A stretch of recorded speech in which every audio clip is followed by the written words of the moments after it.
Fort Bragg. It is Fort Bragg, isn't it?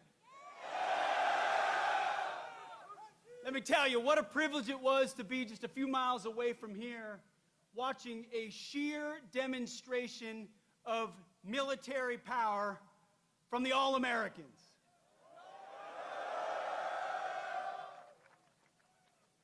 It's incredible. I wish every American could stand in that field and watch 600 paratroopers fall from the sky after preparatory fires and assault on the objective. That's sheer American firepower. But you know what I wish Americans could also see? What I get a chance to see every day, what other members of the cabinet get to see every day, which is our Commander-in-Chief, President Donald Trump, putting America first.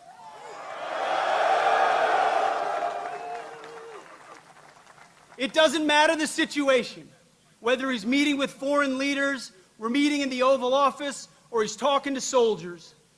He's the same leader we know and love. He's laser focused on America first, on peace through strength, and on supporting our American warfighters and vets.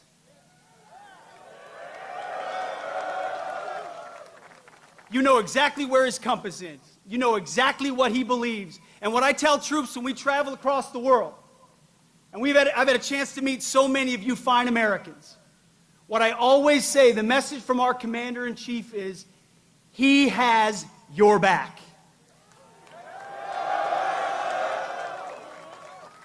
That matters. Let me tell you, I've been, not that long ago, in shoes and boots similar to yours. And when I was going on a mission, or I was about to take part in something that was uncertain, involved complications, the fog of war, all I wanted to know was that my company commander, battalion commander, brigade commander, division commander, and my commander-in-chief had my back when I had to do difficult things on behalf of the nation, where politicians in air-conditioned offices don't understand, and they want to second-guess. President Donald J. Trump has your back.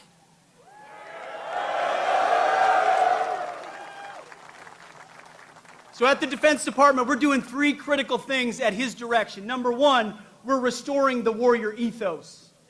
We're getting back to basics. Standards, accountability, readiness, training, warfighting, lethality. We're not a college or a university. We're not interested in your woke garbage and your political correctness.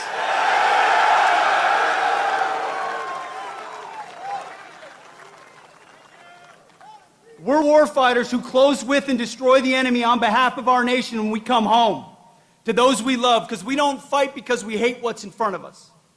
We fight because we love what's behind us. That's what makes the American soldier different. So we're restoring the warrior ethos back to basics. We're also rebuilding our military. We'll have the first $1 trillion budget. You will have the best equipment in your hands to stare down the enemy. From multi-billion-dollar platforms to the best rifles, to the best equipment, to hypersonics and drones and fighters and jets, ships and carriers. Everything you need, President Trump will make sure you have. We're rebuilding the military after 4 years of deferred maintenance.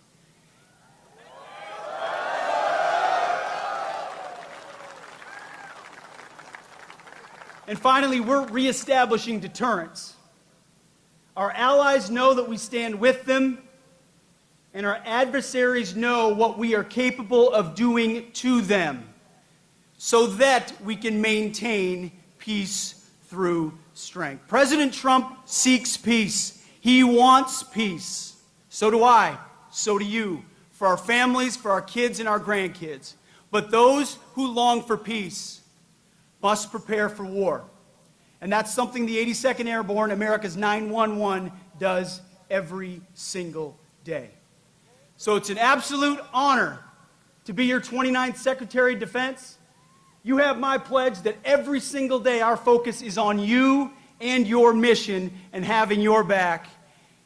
And you're about 1 minute away from hearing from your Commander-in-Chief, President Donald Trump. God bless you and God bless our nation.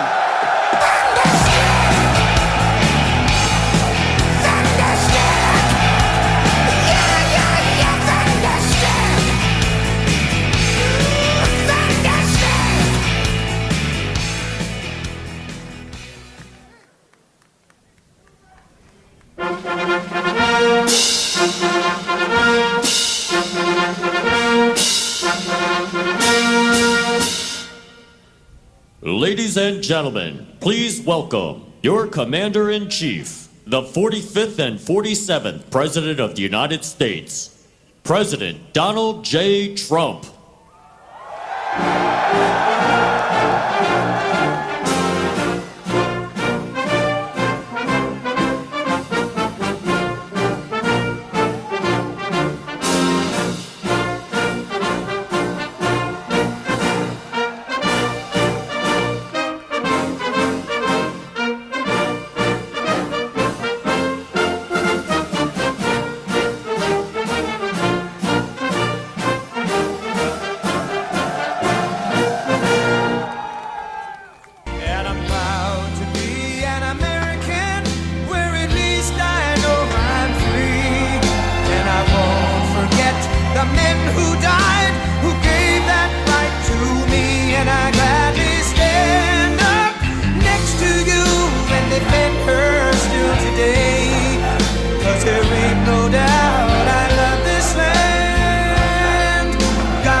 From the lakes of Minnesota to the hills of Tennessee, across the plains of Texas, from sea to shining sea, from Detroit down to Houston and New York to LA, where there's pride in every American heart, and it's time we stand and say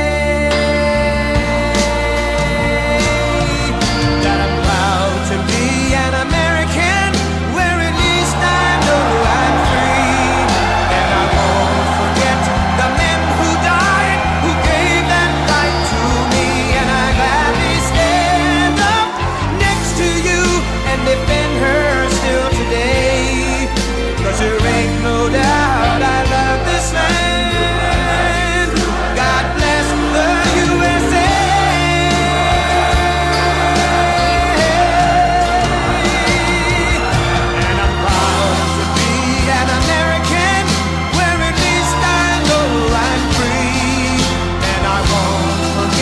The men who died, who gave that right to me, and I gladly stand up next to you and defend her still today. 'Cause there ain't no doubt I love this land. God bless the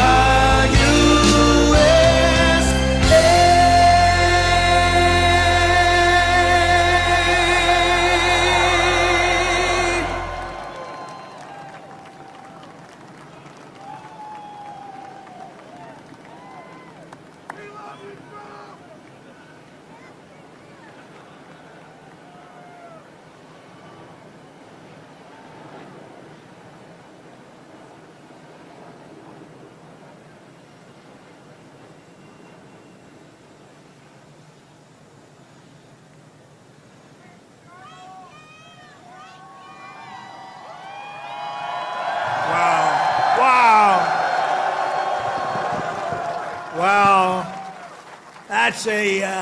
that's a beautiful sight, and it's a beautiful sight to be with you in a place called Fort Bragg.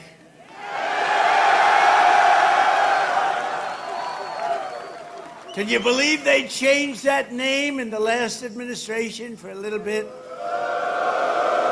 But we'll forget all about that. We're going to forget all about it. I want to just say God bless the U.S. Army and God bless the USA. Great place, great group.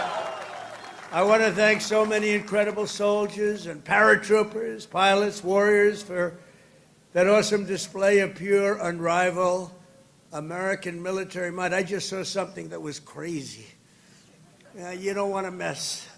I've been saying a long time, we have the best. Nobody even comes close, but they just gave me a display that you might be lucky not to see it because it's a little scary. It was beautiful to watch. Let's hear it for the Army Special Operations and Command and the 82nd Airborne Division and the 18th Airborne Corps. What a show it was, and what a show it continues to be. And Saturday is going to be a big day in Washington, D.C. You know, a lot of people said, we don't want to do that. I say, yeah, we do. We want to show off a little bit.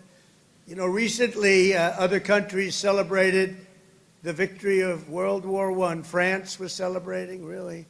They were all celebrating. The only one that doesn't celebrate is the USA, and we're the ones that won the war. Without us, you'd all be speaking German right now. Maybe a little Japanese thrown in. But we won the war.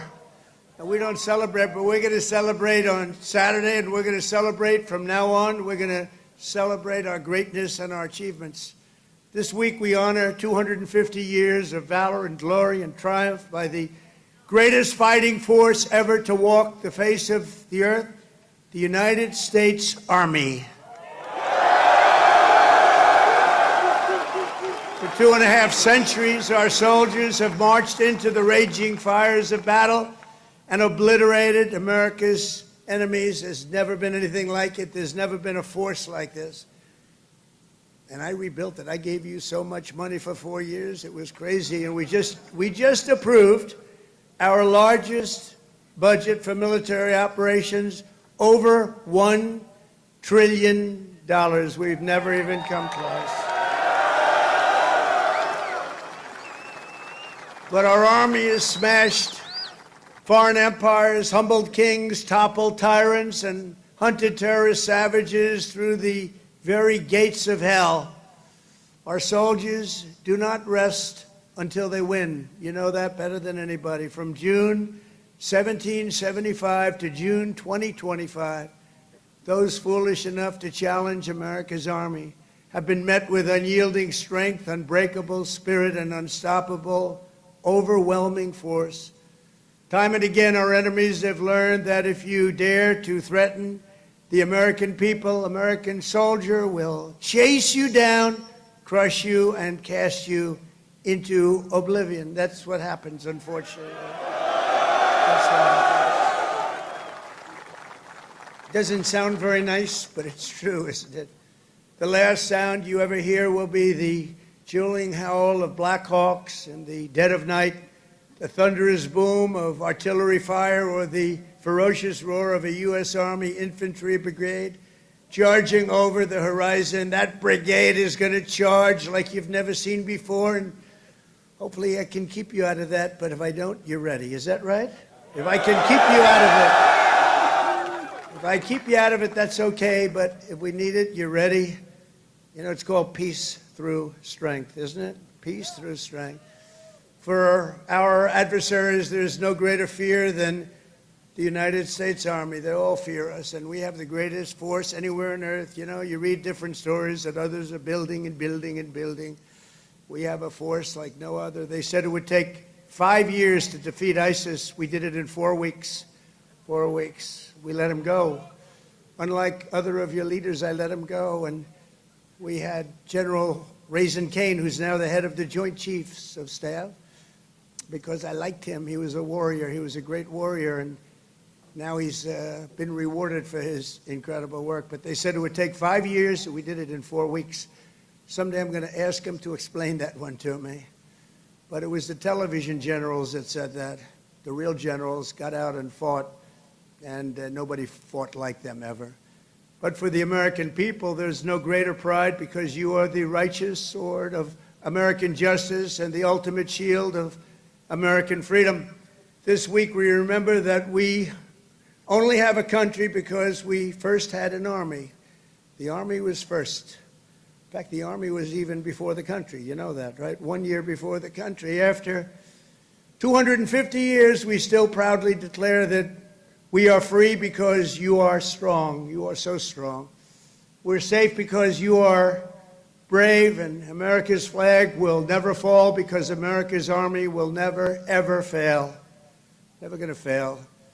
Every branch of the armed forces has played a critical role in protecting our nation, but no one has done more fighting, bleeding, and winning than the U.S. Army. Nobody's done that. The Army has earned more combat medals and more battle ribbons than any other service, and 70% of all of the medals of honor. We give away medals of honor all the time at the White House to incredibly brave people, but you have 70% of them, Army soldiers, and especially our Army paratroopers, truly go all the way. You know that expression, all the way. It's one of your beautiful expressions. As President of the United States, let me express my undying gratitude to our nation for every soldier here today, for every veteran and their families, those incredible families that are with us and all across America, and for every patriot who has worn the uniform over 250 years. Can you imagine that? We thank you from the absolute bottom of our hearts. Few places loom larger in Army lore than where we are gathered today. The one and only Fort Bragg, the one and only Fort Bragg.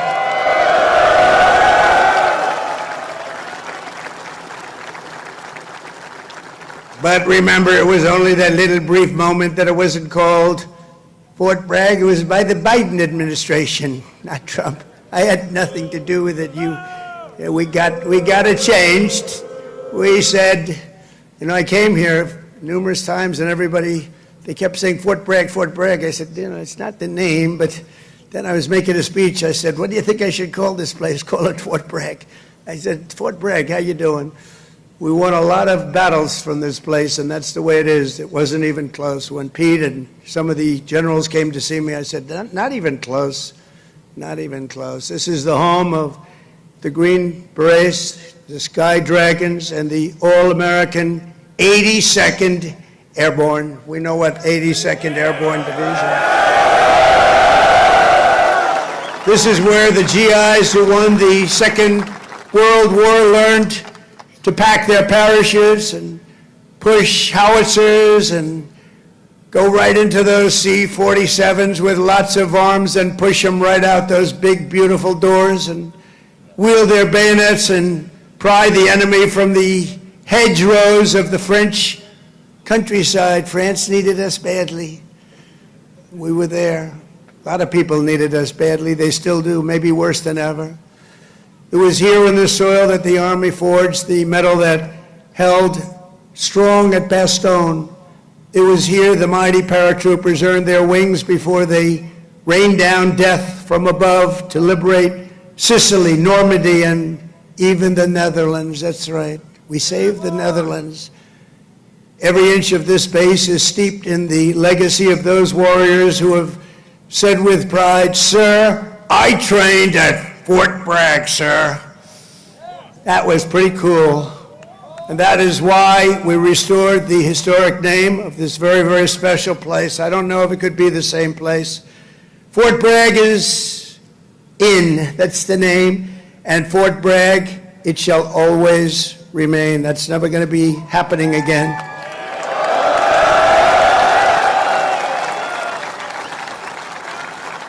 And for a little news for the fake news back there, the fake news, ladies and gentlemen, look at them all. Oh, what I have to put up with. Fake news. What I have to put up with. But they're all right. They've been very nice today. They were impressed with that display, I can tell you that. I think it took them a little by surprise. But for a little breaking news, we are also going to be restoring the names to Fort Pickett, Fort Hood, Fort Gordon, Fort Rucker, Fort Polk, Fort A.P. Hill, and Fort Robert E. Lee. We won a lot of battles out of those forts. It's no time to change. And I'm superstitious, I like to keep it going, right? I'm very superstitious. We want to keep it going. So that's a big story. We just announced that today to you for the first time. They said, why didn't you wait till Saturday? I said, I can't wait. I got to talk to my friends here today. This is a record crowd. You never had a crowd this big. That's an honor. You think this crowd would have showed up for Biden? I don't think so. I don't think so. Maybe I'm wrong. I want to thank so many great leaders here today, including Secretary of Defense Pete Hegseth, who's been great. By the way, Pete, thank you. Great. And he went through the wars, you know, Pete went through the wars. He had to get through a very hostile group of people that I think really don't want to see America be great again, maybe, or something, but he persevered and he got there and he's doing a fantastic job. Great job, Pete. Thank you very much. Secretary of Veterans Affairs, Doug Collins, a fantastic man. Thank you, Doug. You're doing a great job.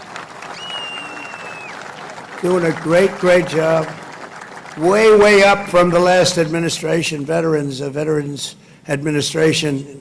It's way up. You saw the recent poll. The people are happy. They weren't happy a couple of years ago. They were really happy 5 years ago.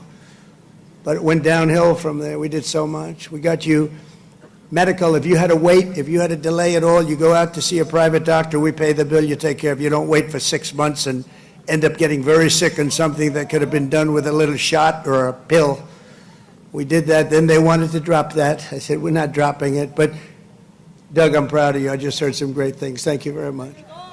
The Secretary of the Army, a really brilliant young guy, went to Yale, can't have everything. Top student, Dan Driscoll. Thank you. Thank you, Dan. And we have your senators, Senator Ted Budd and Senator Tom Tillis. Thank you, fellas.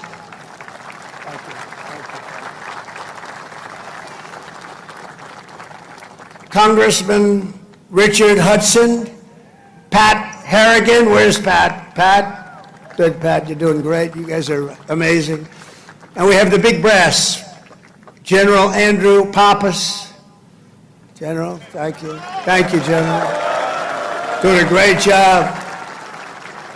General John Braja. John, thank you. Great job. Thank you for today, John. General Greg Anderson. Thank you. Thank you, Greg. Thank you. Sergeant Major of the Army, Michael Weimer. And before going further, I want to say a few words about the situation in Los Angeles, California. Have you heard of the place? Where I've deployed thousands of National Guard troops and hundreds of Marines to protect federal law enforcement from the attacks of a vicious and violent mob. And some of the radical left, they say, oh, that's not nice. Well, if we didn't do it, there wouldn't be a Los Angeles. It'd be burning today, just like their houses were burning a number of months ago. Generations of Army heroes did not shed their blood on distant shores only to watch our country be destroyed by invasion and third world lawlessness here at home, like is happening in California. As Commander-in-Chief, I will not let that happen. It's never going to happen. What you're witnessing in California is a full-blown assault on peace, on public order, and on national sovereignty carried out by rioters bearing foreign flags with the aim of continuing a foreign invasion of our country. We're not going to let that happen.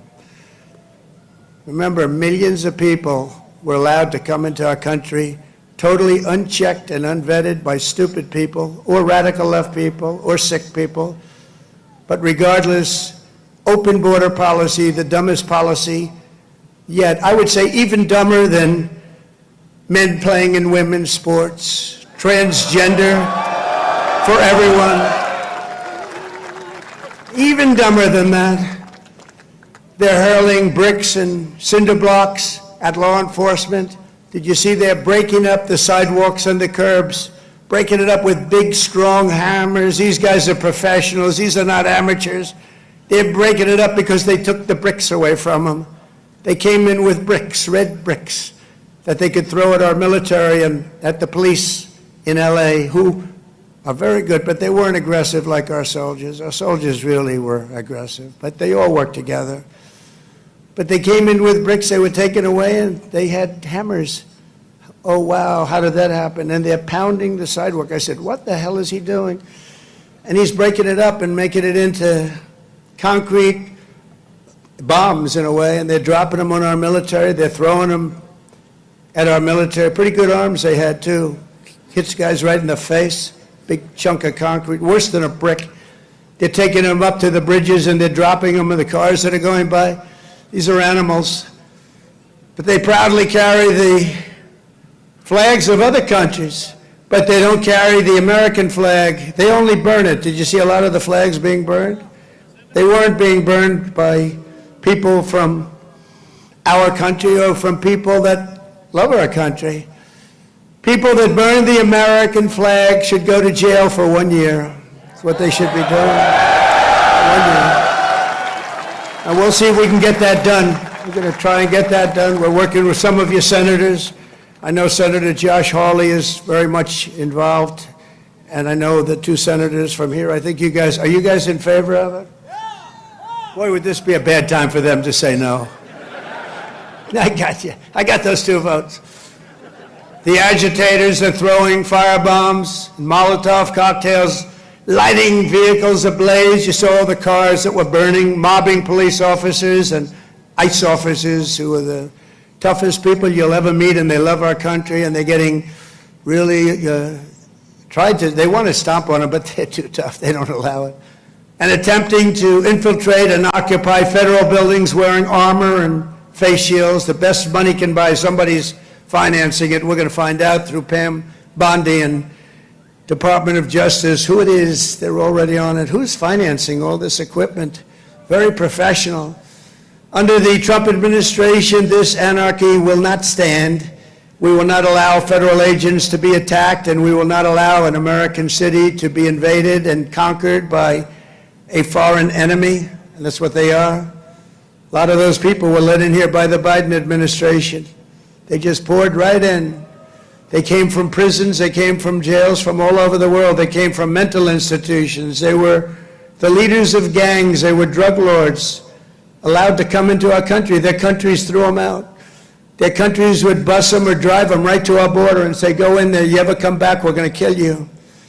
And we got them, and we're getting them out of here. I want to applaud the courage and the strength of the incredible troops who are right now standing guard to protect federal property and personnel and uphold the supremacy of federal law. That's what they're doing. They're protecting our ICE agents. They're protecting the police in Los Angeles. The head of the police in Los Angeles, a good man, I hear a good man, but he was actually saying we really did need this help. It had gotten away from them. It had long gotten away. And we gave it to them. Not only are these service members defending the honest citizens of California, they're also defending our republic itself. And they are heroes. They're in there, they're heroes. They're fighting for us. They're stopping an invasion just like you'd stop an invasion. The big difference is most of the time when you stop an invasion, they're wearing a uniform. In many ways, it's tougher when they're not wearing a uniform because you don't know exactly who they are.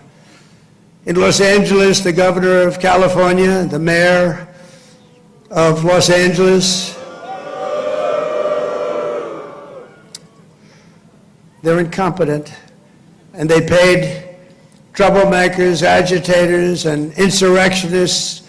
They're engaged in this willful attempt to nullify federal law and aid the occupation of the city by criminal invaders. That's what it is. They're invaders, no different. Their position is that the rioting will not stop unless ICE withdraws from Los Angeles and ceases the enforcement of federal immigration law. In other words, they came in here illegally. Many of them came out of prisons and jails, the most heinous people. They came from all over the world. They came from the Congo in Africa. They came from Asia. They came from the prisons of these places. They were put into the United States and allowed to stay here because we had a grossly, grossly unfit president who listened to whoever was operating the auto pen. And they allowed these people to stay. And by the way, I've known this guy for a long time. He was never the sharpest bulb. But you know what he was? He wasn't a radical left lunatic. He never dreamt about open borders. He never said that when he was of sound mind, which actually was a very long time ago. So sad what they've done to our country. I will say that without question, however, you're seeing the financial numbers.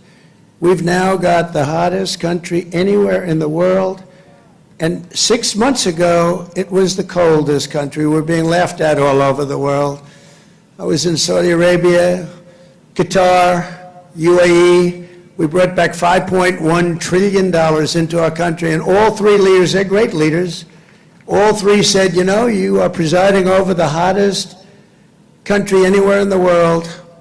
And they said the exact same thing. They said 6 months ago, it was the coldest country. I'll tell you, it changed on a date. You know what November 5th was? It was the election of a president that loves you. And that's when it all changed. That's when it all changed.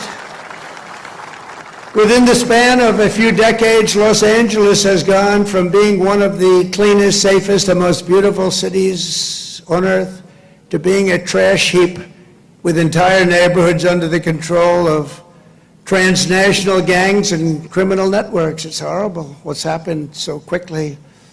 As the entire world can now see, uncontrolled migration leads to chaos, dysfunction, and disorder. And you know what? They have it in Europe too. It's happening in many of the countries of Europe. They don't like it when I say it, but I'll say it loudly and clearly. They better do something before it's too late.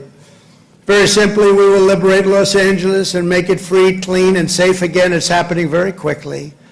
The one big, beautiful bill, you've heard about it. We call it the one big, I was on one of the television shows, I think Deface the Nation. Ladies and gentlemen, Deface the Nation. It's actually called Face the Nation for those of you that are smart enough not to know, because you're better off not knowing. But I was on one of the shows, and I said, we got to get a great bill. They said, would you like it to be one bill, or would you like it to be 7 or 8 bills?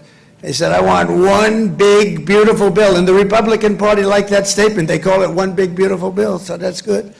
And that's what it is. It's great. And it's currently before Congress. It provides all necessary funding for ICE, for Border Patrol, and for the Department of Defense. And I told you, at a level that we've never had before, over $1 trillion. We better get that bill approved. Otherwise, your helicopters and your planes and your equipment's going to start to look a little bit old, General. You better push your favorite congressman. You better push these 2 senators. I think they're in good shape, however. But we got to get it approved. And those congressmen by you are all 100%. I don't even have to talk to them. They've been so great. So I want to sign this into law immediately. And with the signing, so many great things will happen to our country. No tax on tips. Think of that. No tax, seniors on Social Security. No tax on overtime. They're going to pay for themselves. And if you get a car, and if you borrow money to buy the car, we're going to let you deduct the interest payment if it's a new car made in America. Only if it's made in America. If it's made in Japan or China or any place else, we're not really interested in your deduction. I was elected winning all 7 swing states, the popular vote by millions and millions of votes in all counties throughout America by 2,750 to 525. That's what I call a big number. But this is a mandate from the people to restore the sovereign borders of the United States, and that is exactly what we're doing. Not only the borders, the financial institutions, and our country itself. We will not be deterred. And the mob in Los Angeles or anyone else, anywhere else, will not succeed. They don't even have a little chance. And I will be calling you early as I see this happening because, in theory, I guess you could say a governor could call, but they don't call. They let their city burn, like in Minneapolis with this guy who ran for vice president against J.D. That was a good debate, J.D. against this guy. Remember how bad he was? That was one of the, I said, J.D., there's never been a man like you're competing against. This is the worst. I think he's running for president, too. Can you believe it? But he's a radical left lunatic, and I'll never forget, in Minnesota, that city was burning down. Minneapolis was burning down. It was going to burn to the ground, and he wouldn't call the guard.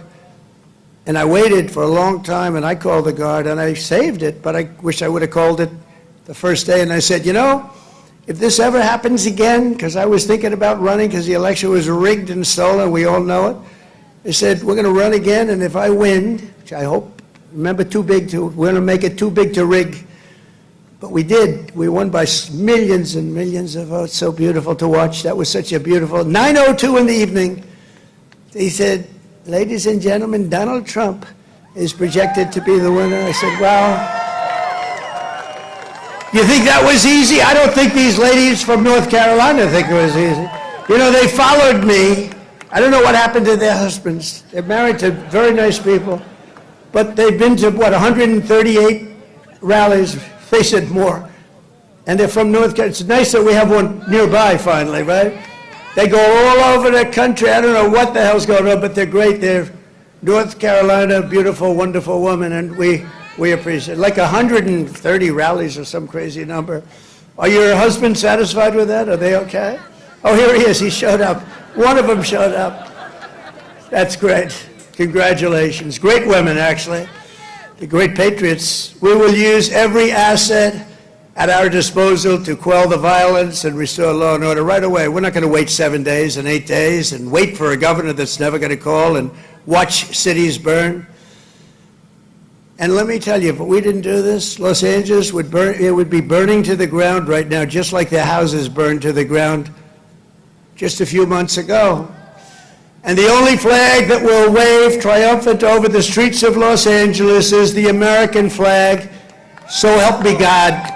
The American flag is the one that's going to wave triumphantly over the streets.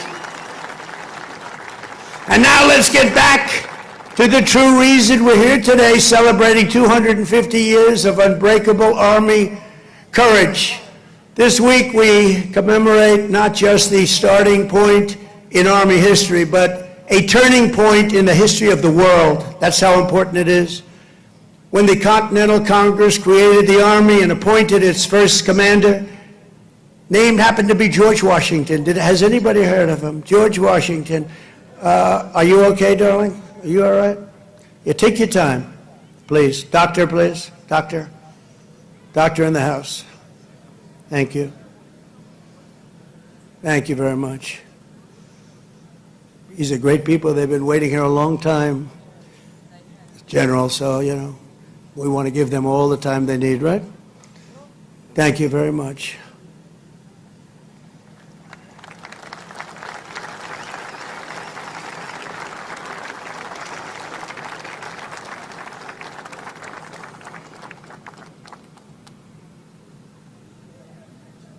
Greatest people in the world. They're amazing. Amazing.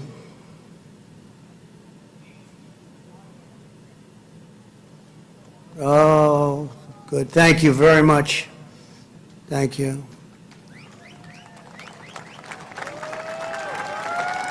Okay, honey, thank you. Beautiful young person. Beautiful young person. We have a lot of young people, you know, they have, we won young people, old people, and everything in between. It's sort of nice. Remember they used to say, but Trump doesn't have the young people. We won everything. Thank you very much, Doctor. Great job. When the Continental Congress created the Army and appointed its first commander, General George Washington, they sent the fierce spirit of a free nation into battle under a rallying cry that echoes to this day, "Give me liberty or give me death." Have you heard of it? Quite a beautiful statement. Think of what that means. Give me liberty or give me death. I know exactly what that means. Just 3 days after the birth of the Army, the great patriot, founding father, Dr. Joseph Warren, was on the front lines as a soldiers stood totally outnumbered and outgunned at Bunker Hill. They had a group of soldiers against them that was supposed to be, in that day, unbeatable. Warren's mother had begged him, "Son, please don't do it." She said, "Please, please don't do it. Don't risk your life for even the patriot cause, please." And he replied, "Wherever danger is, dear mother, there your son will be. I will either set my country free or shed my last drop of blood to make us so." So beautiful. So the words are so beautiful. At Bunker Hill, Warren kept his vow, fighting and fighting and fighting and loving his country until he fell, drenched in blood, and gave his life. at the very young age of 34.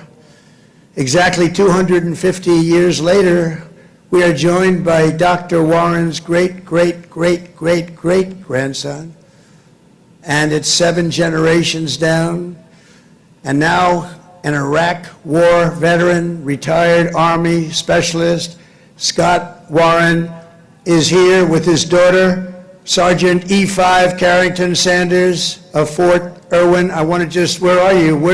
Where would you be in this big crowd? Thank you very much. What an honor. What an honor.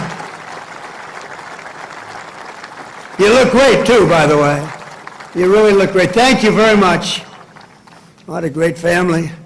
But you carry in your veins the love and devotion of a martyr for American liberty. Please stand. Just put that hand up once more for the people, because they want. Thank you very much. You're looking good.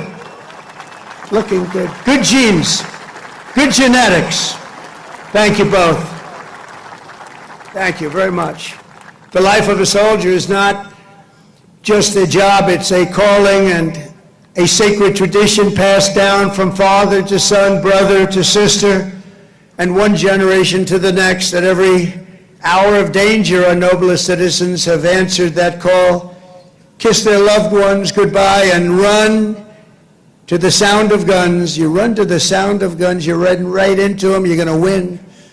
When the British tried to reconquer our young nation in 1812, 1,000 Americans at Fort McHenry fought off a British invasion fleet, 5,000 strong. They say it was unstoppable. Lieutenant Francis Scott Key, you all heard the name, watched from Baltimore Harbor as the Army kept Old Glory flying high. Many people died. Deeply inspired, he wrote a poem in tribute to Army courage and American pride, known today as the Star-Spangled Banner, or our national anthem. Great. 8 generations later, we're joined by a descendant of Francis Scott Key, who has spent 2 decades in uniform, Major Kyle Key of Army National Guard fame. Please, Major, where are you, Major? Thank you. Thank you. Looking good too. What's going on here? These guys they all come from a very fine strain of blood. That's great genetics is right. Thank you both very much. Major Key, thank you for helping to keep this incredible land of ours free and the home of the brave, and that's what it was. Through the decades that followed, the Army conquered the great frontier, won the war that restored our nation and broke forever the chains of slavery. A generation later, the Army's Rough Riders stormed up San Juan Hill with Colonel Theodore Roosevelt and swept the last foreign empire from the American hemisphere, forever swept. In World War I, our doughboys fought bravely in the Valley of the Marne and in the Argonne. There in 1918, a devout Tennessee Christian named Alvin York, you know that name, charged across an open field towards the German machine guns. They were firing at levels at that time that nobody had ever seen before. They were knocking down everything in their way, including giant trees were coming down.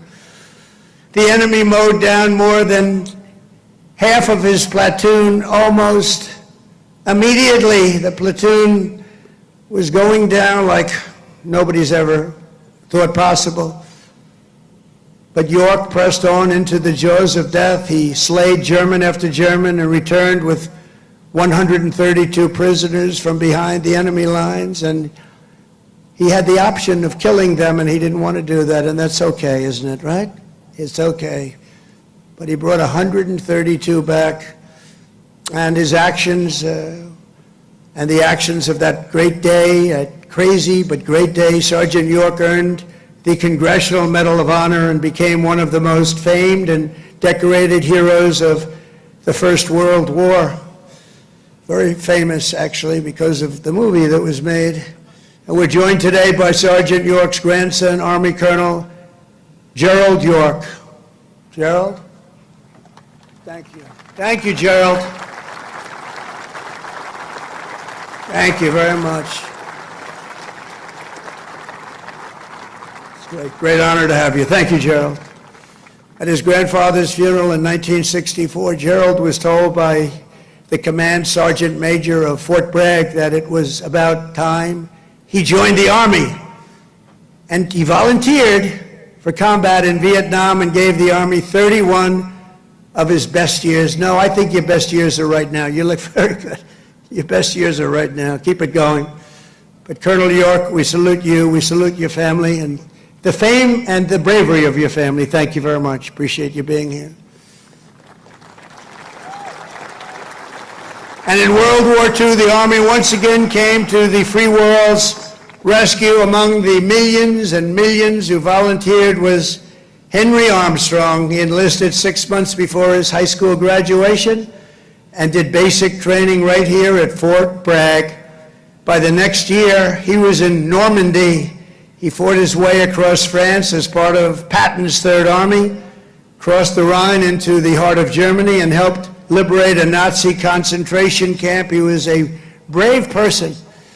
Command Sergeant Major Henry Armstrong is here with us today. He's 100 years old, a veteran of numerous World War II battles, and 41 years in the Army.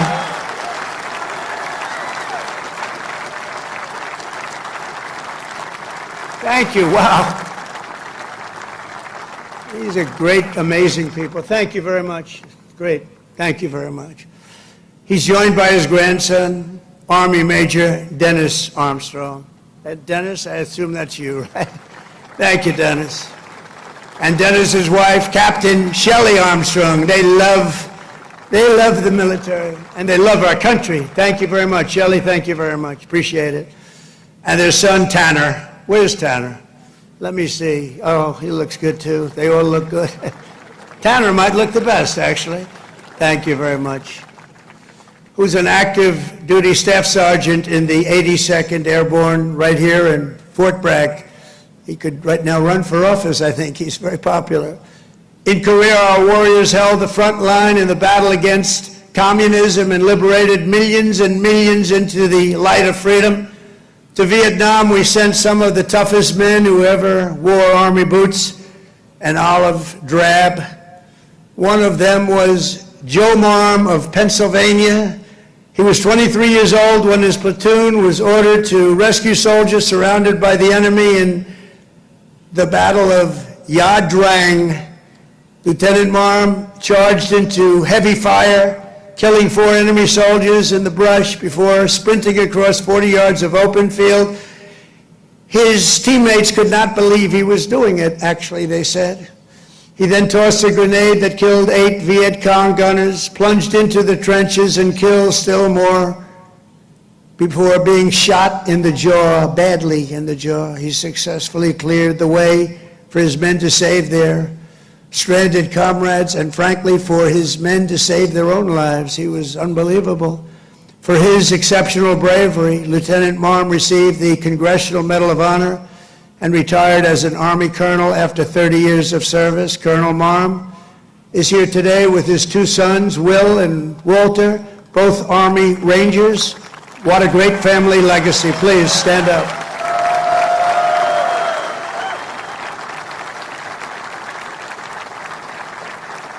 How's your jaw feeling? All right, the jaw? It's all right, looks pretty good. I wish mine looked that good. It's very good. Thank you very much. Great family. Appreciate it. Real heroes. In the modern era, our soldiers have charged into the darkest caves and ventured into the most God-forsaken places to vanquish the forces of radical Islamic terror from the face of the earth. In 2007, Chief Warrant Officer Eric Phillips was stationed at a remote outpost in the Afghan mountains when a massive Taliban force attacked from all sides. He thought he was finished. For 3 hours, he led a hellacious counter-assault to successfully repulse the enemy in close combat. In the same deployment, Eric again repelled an attack by a vastly larger enemy force, saving countless lives. For his spectacular gallantry, Chief Phillips earned the Distinguished Service Cross and the Silver Star, becoming among the most highly decorated warriors of any branch in the war on terror. Actually, he is the most decorated, and it's not even that close. Many, many battles, many, many medals. And he's with us today, Chief Phillips. You did us all proud. Please stand up, Chief Phillips. Thank you. Thank you very much. Thank you. You are Army strong. Thank you very much, Chief. From the American Revolution until today, the story of the Army is the tale of an unbroken chain of American patriots who gave all they had for this country.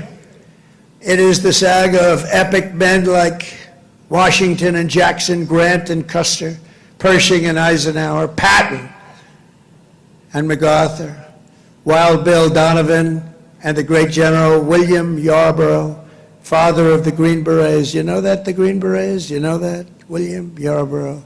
It's the story of fabled units like the Old Guard, the Iron Brigade, the Big Red One, the Buffalo Soldiers, the Harlem Hellfighters, the Tuskegee Airmen, the Screaming Eagles, and George Patton's Hell on Wheels. They called it Hell on Wheels. When he was after you, it was not good. The weapons of war have changed with every generation, but the unflinching loyalty of the American soldier has always remained the same. The Army has always stayed true to its motto, "This we'll defend." You know that. This we'll defend. Army warriors who have laid down their lives for America rest by the thousands in the sacred soil of Arlington and Gettysburg, Anzio and Manila, and to far-off places known only to God. We owe everything to them. Today we renew our devotion to the cause of liberty for which they so selflessly lived and fought and so bravely died. There could be no greater tribute to their memory than to prepare the Army to dominate America's enemies for the next 250 years and more than that. That's why under the Trump administration, we're focused on restoring the spirit of the U.S. Armed Forces. No soldier ever volunteered for the Army to be lectured about transgender diversity or inclusion. You don't want to hear that. Transgender for everybody. We don't do that. America's patriots joined the Army to kick down doors, storm beaches, kill terrorists, and win America's wars. That's what we want. And that's what you want.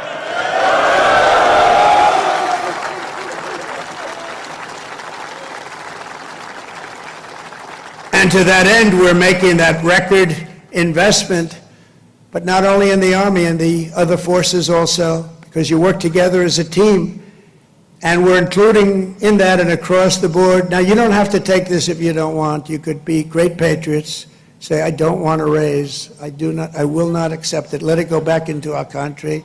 Let's give it to Gavin Newsom so he can waste it in Los Angeles. No, we don't want to do that, but we're giving you across the board raise for every single service member in the U.S. Armed Forces. We're giving you across the board, and you deserve it. You know, we spend so much money on things that we shouldn't be spending it on, but I think those days are stopping, Mr. Senators and Congressmen that are with us. As part of our one big, beautiful bill, we are also investing over $1 billion to update your on-base housing, and we're building a state-of-the-art missile defense shield to protect our homeland, and it's called the Golden Dome. It's going to be all made in America. We've done it for others. We're now doing it for about time, right? We're doing it for ourselves. After years of recruiting shortfalls, this is, to me, maybe the most exciting things. We're setting the strongest peacetime recruiting records ever. Just think of this. 6 months ago, we couldn't recruit anybody to join the military. Nobody wanted to join. That was 6 months ago. And then we had the election of November 5th. And now we have the strongest recruiting numbers in the history of our country. Can you imagine that? Can you imagine that? We've already surpassed our recruiting targets for 2025, and We're not done yet, and I'll tell you, it doesn't make you feel good when you had to hear 6, 7 months ago that nobody wants to join the Army, they don't want to join our military. Frankly, they didn't want to join our police, our firemen. They lost confidence, they lost faith in our country. And just a short number of months later, we're setting all-time records. In fact, your job might be in jeopardy. Somebody else may come in and take it. That was bad. We'll get you out of here. You have to be good. We're getting the best people that you've ever seen. We're getting people, I don't think we've ever seen anything like it. Great people are coming in. Doesn't it make you feel good, though? You have something and you're doing something and other people want to join you. Isn't that a great feeling? And wasn't it a lousy feeling just a short time ago when they announced, you're a soldier and you're proud of your country and you're proud of the Army in your case, and you're reading stories about nobody wants to come in and join the military, right? Isn't that lousy? Even the ladies from North Carolina were not happy with that. But then we had a great election. It was amazing. Too big to rig. We had a great election, and all of a sudden, the people are pouring in, and we have incredible people like Pete and the others that are here, Dan. I think they made a big difference. I really do. So thank you very much. All of you guys, I think you've really made a big difference. The Army will soon be stronger, bigger, and better than ever before. And every new soldier that joins our ranks will kindle the same fighting spirit exemplified by the likes of Sergeant Major Jim Schmidt, who's no longer with us. At 15 years old, after lying about his age, because he wanted to get in so badly, Jim trained at Fort Bragg to fight in World War II. When Jim's middle school wrote to ask if he would attend his 8th grade graduation, he wrote back, "That will be impossible, as I'm rather busy now. I'm in the hinterlands hunting down Germans," and I have to say this, and Italians. I know there are a couple of Germans and Italians here. As a paratrooper, he made the famous drops at Sicily and Salerno while still a young boy, too young to be in. The Army kicked him out. They found out about it. They kicked him out. They discovered he was way underage. They said, "Jim, you got to get out of here. You're a hell of a soldier, but you got to get out." But that didn't stop Jim. He enlisted in the Navy. But the moment he turned 18, he came right back and he joined the 82nd Airborne. How about that? He went on to fight at the Chosin Reservoir in Korea, rough place. Saw combat in Vietnam and ended his career right back at Fort Bragg, having earned 2 Silver Stars, 3 Bronze Stars, and 2 Purple Hearts. With us today is Jim's widow, Peggy, and their beloved grandson, Army Specialist Christian Forbes, who is currently deployed at our southern border defending our country from an invasion, whether we like it or not. It's an invasion, but I don't know if you've heard, the invasion was 99.9% stopped. Did you hear that? 99?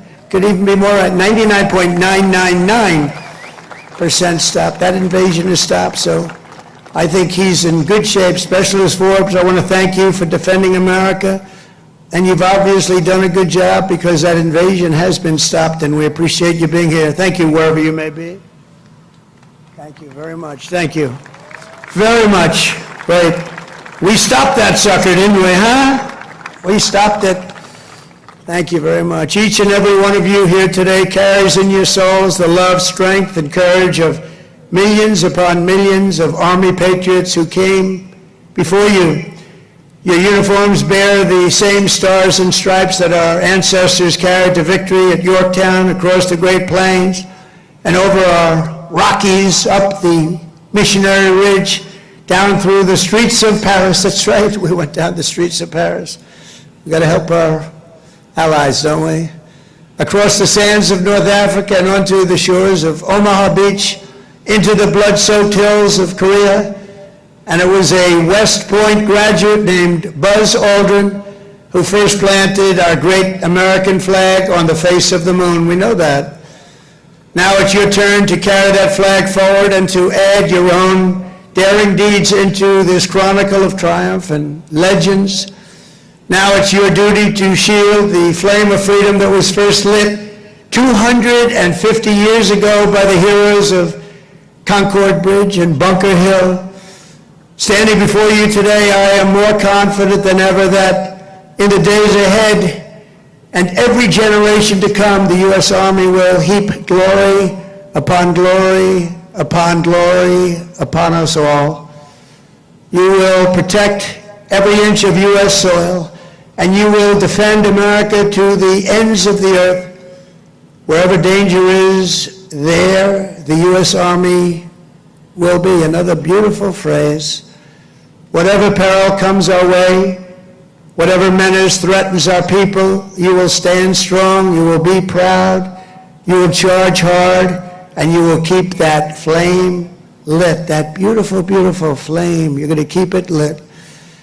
You will hold the flag high, and you will do something that's become quite a famous little phrase also, but you're a hell of a lot braver than me. You will fight, fight, fight, and you will win, win, win. Thank you. God bless you. God bless our soldiers, and God bless the U.S. Army. Thank you very much. Thank you, everybody.